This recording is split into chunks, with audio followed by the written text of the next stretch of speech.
Within the crowd of white supremacists rallying last weekend in Charlottesville, Virginia, were many of the familiar faces of that movement. Older, aggrieved men wearing Nazi regalia and longtime leaders like David Duke, the former Grand Wizard of the Ku Klux Klan, who this week publicly thanked President Trump for his both sides explanation of the violence that killed Heather Heyer.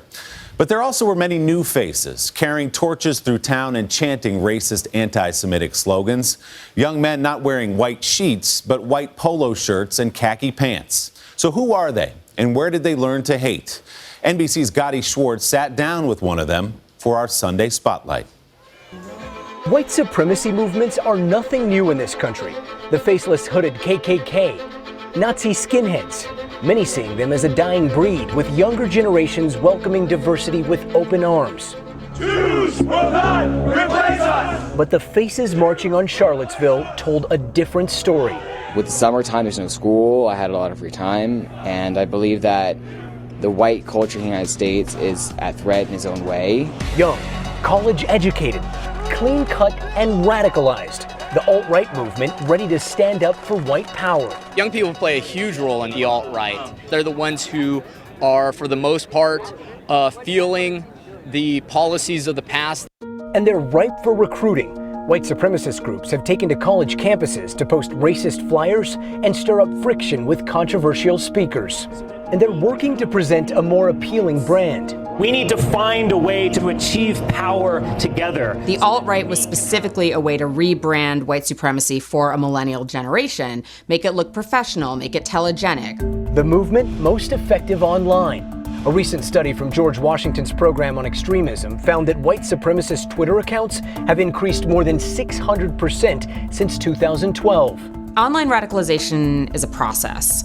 Often it starts out with a young man in spaces where there's a lot of edgy, rebellious humor, and then it moves to throwing around Nazi symbols in an attempt to be shocking. And when young people are taking on these images and words ironically, they're normalizing them, and then they become more accepting to more extreme right-wing ideas.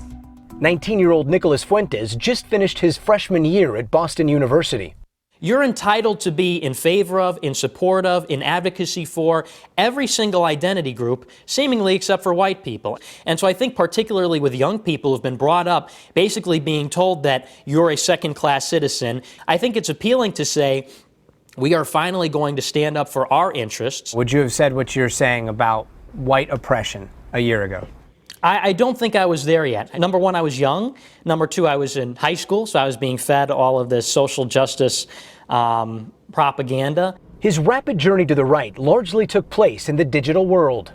Once you started finding this online, was there an increased momentum in your appetite for this knowledge? I think there definitely was, because the more that I heard from different people and people of different opinions than the mainstream, the more I realized that there is so much more out there that you're not allowed to think about. But those ideas can transcend the screen. Did people on the internet tell you that you should go to Charlottesville? Yeah, a lot of people invited me to Charlottesville, and I quickly realized just how important it was for people that were online to come in and show and demonstrate in the real world, and to make it known that we are a presence in the country. That presence took a violent form in Charlottesville, and President Trump's now infamous response was welcomed by the movement. And you had some very bad people in that group, but you also had people that were very fine people. Do you see a danger in people hearing messages, taking them literally, and becoming violent?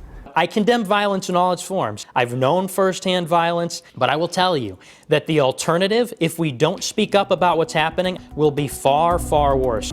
A new generation, an old message of division. For Sunday Today, Gadi Schwartz, NBC News, New York. Hello Today fans, thanks for checking out our YouTube channel. Subscribe by clicking that button down there and click on any of the videos over here to watch the latest interviews, show highlights, and digital exclusives.